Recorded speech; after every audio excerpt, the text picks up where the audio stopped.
Fala, Insiders! E aí, tudo bem? Hoje a gente vai ter uma entrevista aqui super especial com o Terence Marinho. Ele vai falar sobre um tema aqui voltado para empreendedorismo, carreira, vai contar um pouquinho das histórias dele pra gente. Olha, que trajetória, viu? Saiu lá de Minas, né? Minas Gerais. Minas Gerais, perto de Barbacena, né? Mineirinho, começou como um bom mineiro, né? Vai comendo devagarzinho, devagarzinho, devagarzinho.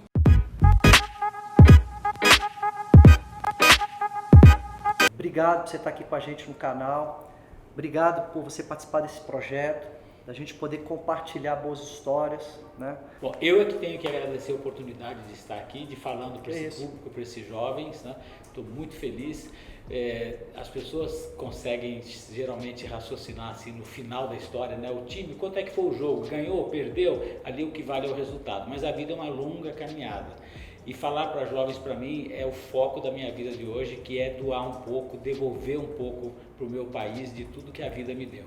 E pensando em vocês, eu digo que tem um professor, um filósofo, um compositor maravilhoso que nasceu na Alemanha, chamado Goethe, em 1750 alguma coisa, nem lembro da data, mas há muitos séculos atrás, né? No mínimo 2,5.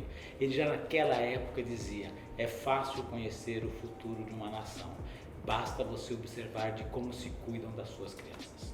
E aí, me fala uma coisa, com 14 anos, né, você também, para quem não sabe, viu gente, a gente vai compartilhar também com vocês, tinha lá a carteira de trabalho do menor, Isso. Com 14 anos de idade. E aí, qual foi o primeiro carimbo ali, qual foi a primeira empresa ali que chancelou essa carteira de trabalho? Então, eu tinha 14 anos de idade, eu tinha já com essa idade um nível de ambição que os meus pais não podiam me dar. Eram 4 filhos, 2 que precisavam de muito cuidado de saúde, que custava caro na época.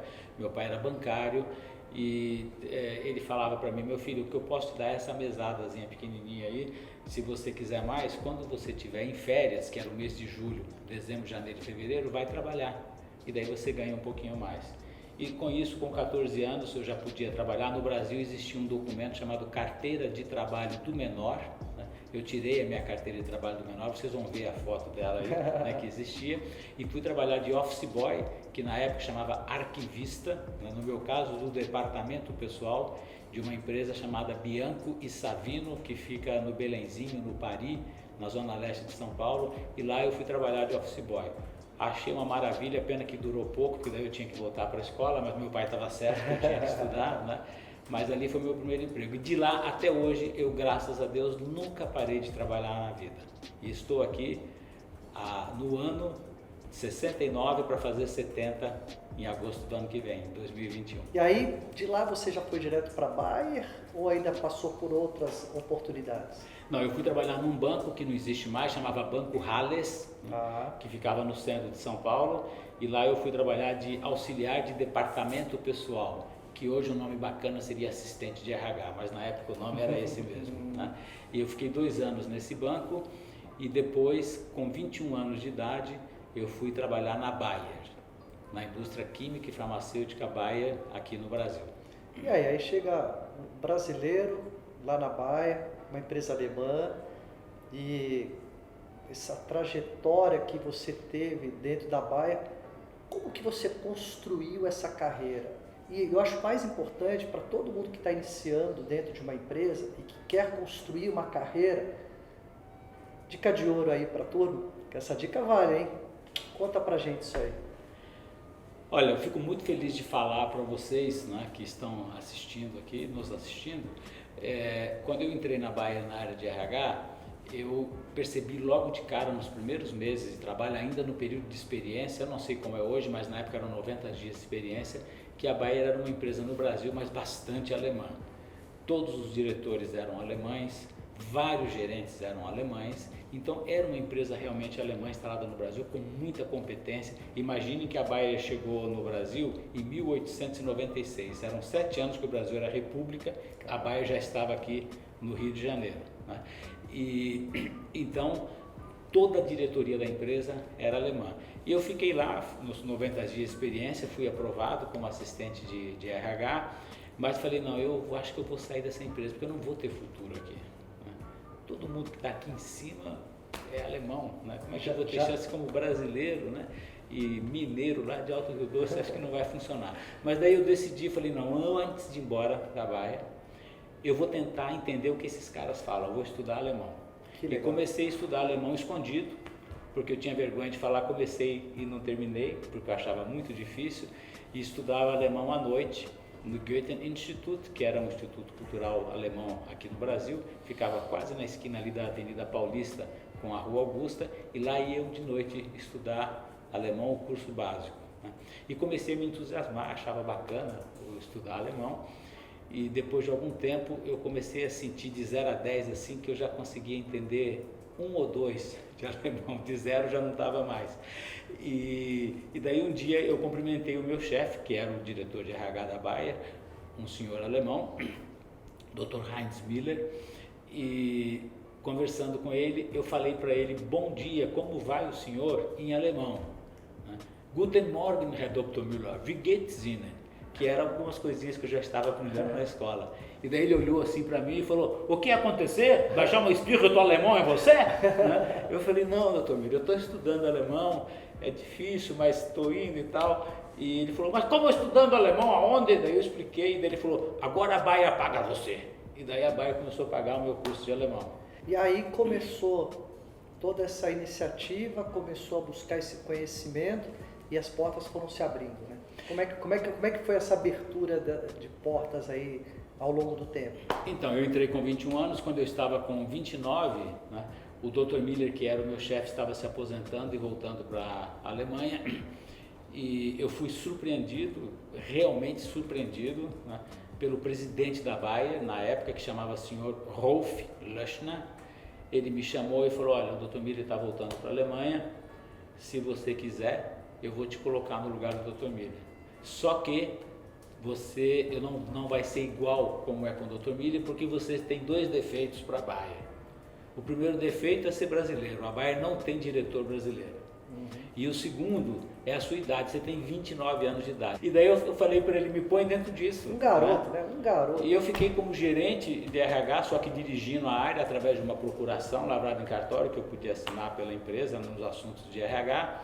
E com 34 anos de idade, ou seja, fazendo 5 anos na função de diretoria de RH, mas como gerente, eu recebi um cartão de visita escrito diretor, não mudou mais nada, nem salário, nada, era só aquilo.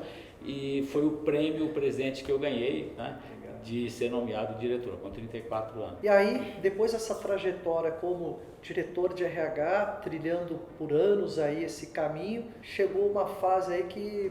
Conta essa outra parte da história que você já foi para outras áreas dentro da empresa. Como é que isso foi acontecendo? Então, eu estava com 35 anos de idade e já como diretor de RH, e na Baia já há 14 anos, né, na Baia do Brasil, aqui em São Paulo. E nessa ocasião era muito bonito, era charmoso na época que as gratificações, os prêmios que a gente recebia não eram uma TED. Né? Você tinha que ir lá na sala do presidente e daí você tinha que conversar sobre o ano, e daí ele dava um envelopinho que era falta de educação você abrir, né? Tinha um cheque visado da empresa, né? Tinha muito charme. E daí essa história é fantástica. E nesta conversa, né, esse presidente da Baia, o Sr. Rolf Löschner, eu gosto de citar o nome porque esse homem foi muito importante na minha vida profissional. Ele falou para mim, Theonis, o que você espera ainda da sua carreira? Você entrou na Baia com 21 anos, já está 14 anos aqui, você já é diretor de RH, o que você pensa, né? E eu, numa situação assim muito franca, o bom de você conversar com o alemão é que você pode ir nessa confrontação saudável, que você não há ofensa, etc. Eu falei, olha, o meu sonho é trabalhar como diretor de RH numa empresa mais importante do que a Baia. E isso, alguém pode já de cara ter pensado, que arrogância desse cara falar uma coisa dessa. Não é bem assim, é porque na época a área de RH estava muito importante no ABC Paulista.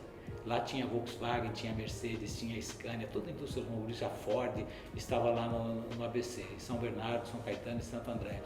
E eu tinha convites para ir trabalhar nessas indústrias automobilísticas como RH, e seria assim, um progresso para mim dentro da área de RH muito grande. E eu não quis mentir para o meu presidente, para o meu chefe, falei para ele que isso acontecia. E este cara, quando eu terminei de falar, falei, caraca, perdi meu emprego, né? Na véspera de Natal, ganhando um cheque e falando isso com toda essa franqueza. E este cara... Mas peraí, o cheque você já tinha guardado primeiro, O né? cheque já estava guardado e era avisado, não podia botar, já podia colocar na conta, né? Esse charme tinha, né, na época, o dinheirinho. E era falta de educação você abrir na hora e ver. Você tinha que era falta de educação. Você tinha que abrir lá fora depois que recebesse, né? E daí ele falou assim para mim, de uma maneira inusitada, ele falou assim, você não deveria sair da Bayer, você deveria sair do RH. E eu falei, como assim? E daí ele me explicou que a Bayer estava criando mundialmente um sistema de job rotation, que era levar estrangeiros para a Alemanha, mandar alemães para fora, acreditando que as pessoas tinham certo potencial, mas daí era com elas, se ia dar certo ou não. E eu falei, mas se eu for para a Alemanha eu vou fazer o que irá? Ele falou, não sei. Eu falei, mas seria para ficar quanto tempo? Ele falou, olha, o contrato é de 2 anos, mas quanto tempo você vai ficar? Eu também não sei, porque vai sair da minha mão, isso vai para lá e você se desenvolve ou não nessa situação. Mas eu vou trabalhar com o quê? Não sei te falar, você vai entrar nesse pool e vão te chamar. Eu falei, quer saber, me põe dentro disso. Eu tinha 3 filhas na época, minha esposa, um cachorro, e fiquei esperando, né? E quando foi chegando, isso era dezembro de 1985, quando foi março de 1986, veio o convite para eu ir trabalhar com agroquímica, com defensivos agrícolas, que não tinha nada a ver com o que eu sabia na minha vida, com o que eu tinha estudado. Mais um desafio, né? Mais um desafio. Eu estudei bastante defensivos agrícolas no Brasil, com colegas da área agroquímica aqui da Bayer, né? E me ajudaram muito, mas claro que eu cheguei lá como estudante, né? Interessado, mas como estudante. E eu fiquei 2 anos fazendo herbicidas, um produto específico de herbicidas, como Product Manager, né? Imagina de RH para Product Manager de herbicidas. Depois de 2 anos, que era a hora de eu voltar para o Brasil, eu fiquei ainda na Bayer e fui transferido para a área de óxido de ferro, que é um produto químico inorgânico. Não tenho medo que eu não vou falar sobre isso porque é muito complicado, é um produto químico inorgânico, óxido de ferro.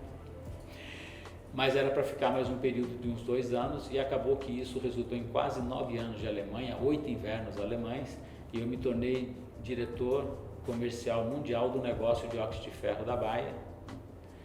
E daí voltei para o Brasil.